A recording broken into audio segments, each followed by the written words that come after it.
Hello, my name is Sishir Chang. I'm an architect who has previously done a disaster response on several disasters. I'm here in Hong Kong at the Wang Fuk Court states the site of the worst high-rise fire in world history here. So behind me you see the damaged building. Here's some video showing the start of the fire. You can see it started at the lower levels of one of the buildings and then quickly started to spread up the sides of the building here. Here you can see that first building with the smoke coming out of it. You can see many of the other buildings still have that green netting all over them. And it's quickly spreading across to the other buildings. Here you can see some of the scaffolding coming down. Note some of the bamboo pieces are intact. No, it's probably the nylon connections that are burning across. Here it's spreading to the other buildings, spreading to all 7 of the 8 buildings of the Wang Fuk complex. And this is an amazing shot showing that chimney of fire coming out of the top of the building and just how devastating and hot of a fire this was. You see there were 7 buildings involved and in each building about 30 stories high. This area is quote a U-town in the northeastern part of Hong Kong, and it was probably an area that was probably developed starting in the 70s and 80s. There's a lot of parts of Hong Kong that look very similar here. We know that this area, Tai Po, it is called, Wang Fuk complex was built in 1983. As you can see, there's other buildings still occupied next to it that were probably all built around the same period of time. So initially in the fire, a lot was made about the bamboo scaffolding. As can be noticed right here is that there was still actually a lot of the bamboo scaffolding on the building. You notice even in some of the areas that were hit the hardest by the fire over here, there's still surprisingly a lot of the bamboo scaffolding on there. So one thing about bamboo is that the very dense structure of bamboo actually makes it fairly hard to burn. And while it is combustible, it's not incredibly flammable here. Also notice is a lot was made about the green netting on the buildings, and this is a pretty commonly used material that is meant to catch construction debris during the renovation. So apparently the netting used was not the netting that was supposed to be used, in terms of that it was a cheaper product and much more flammable than what was originally specified here. As you can see on the buildings, they're completely charred. Almost all of the netting is gone there, yet there's still a fair amount of netting on many of the existing buildings that were not charred. Here we're looking at one of the buildings that was partially burned. You can see it was burned down one side, yet on the other side a lot of it is still looks fairly good, except for the netting is burned. Again, you can see that the bamboo itself on the non-burned parts that were still subject to a high degree of heat are all pretty much intact and not really showing any charring here. So if we pan over here to look at some of these other buildings here. Now if we come across here to look at some of the existing buildings, which were probably built at about the same time here, this is the Wang Fuk estate, is that the construction of these buildings is concrete, most likely poured in place or a mix of poured in place and concrete panels with steel rebar inside. The structure is likely based on buildings of these, also a concrete structure with steel inside. Even some of the interior walls of buildings of this generation would also be concrete poured in place or concrete panels. So the building itself is not very combustible too, but that said, obviously the issues with the major fire, the smoke and heat, particularly the smoke, is sometimes much more lethal than the direct fire here. One other issue that was brought up was that many of the windows during the renovation were covered over with some sort of insulating foam. It's not clear. I've heard different reports whether it was polystyrene, what we would call in the architecture field EPS or XPS, which is a denser but more flammable and softer material. But generally the reports, I'm trying to see if I can find some of the on some of these windows. I'm not seeing it right now. So one thing I've noticed is it looks like there was one building here that was not touched by the fire, and you can still see the green netting on top of the scaffolding here. And I'm guessing before the fire, these are probably what these buildings look like, just covered again with this bamboo scaffolding and this green netting. So I'm here looking from the northeast side of the complex, and here you can see again one of the buildings that was relatively unscathed, but still a lot of the green netting over the building. And you can see some of the damage and see where a lot of the scaffolding has come off.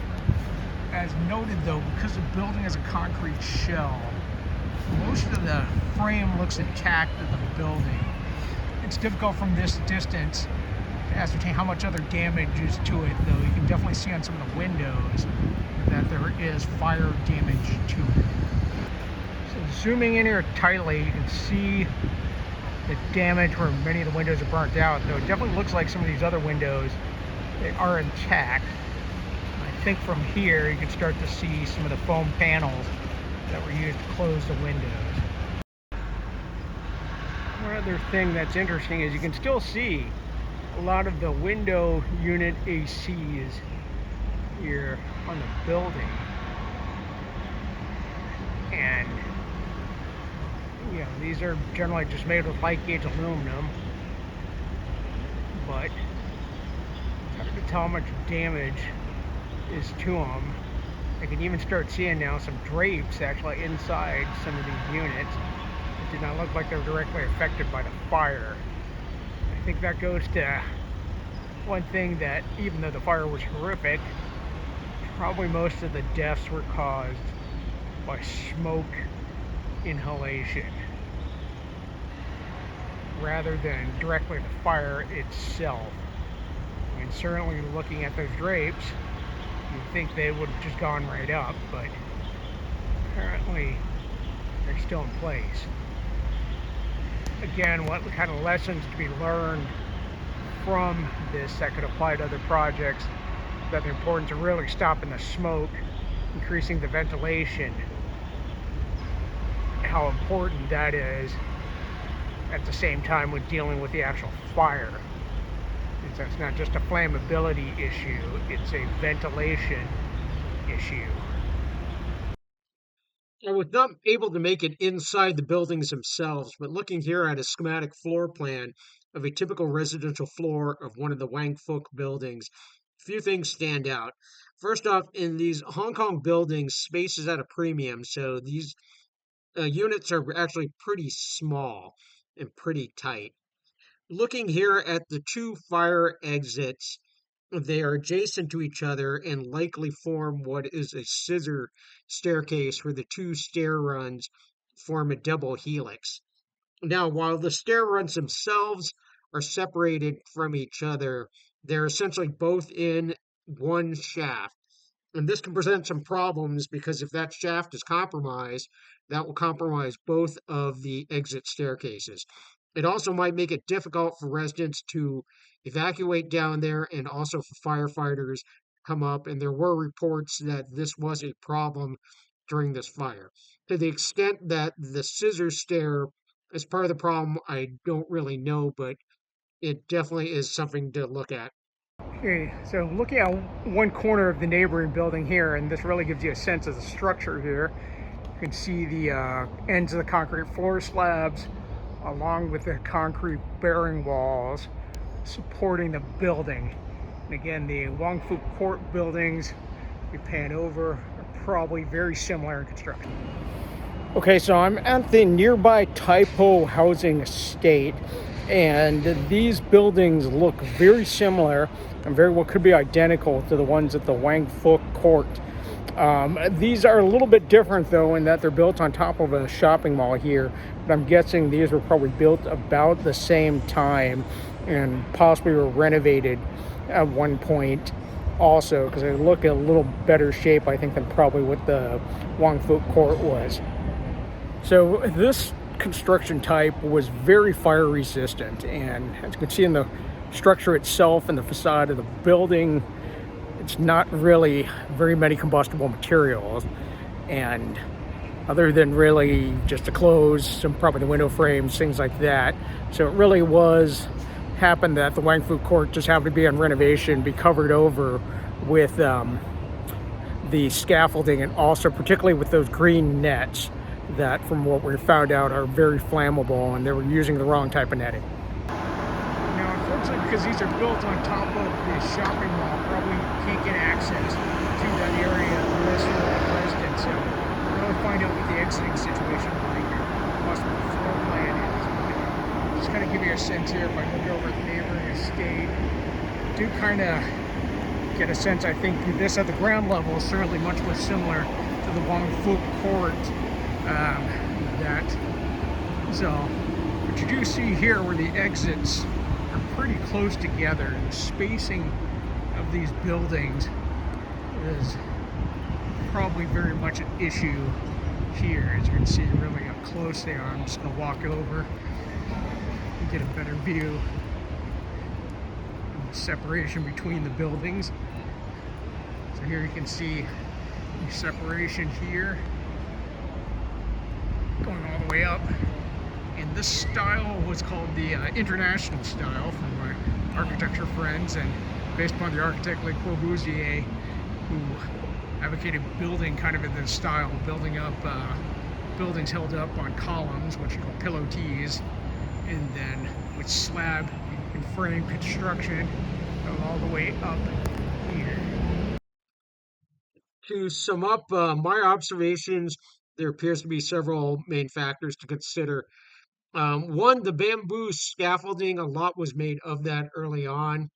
It does not appear to be a major factor in the fire. As noticed, there's still a lot of bamboo scaffolding up, even parts where you can see where the bamboo has been charred and burned. There is still bamboo scaffolding above it, so it doesn't appear to really have been a factor, much of a factor in the spread of the fire. The green netting does appear to be the main factor in causing the start of the fire and the rapid spread of the fire. The foam panels on the windows also appear to be a factor in the spread of the fire and also why it was so lethal.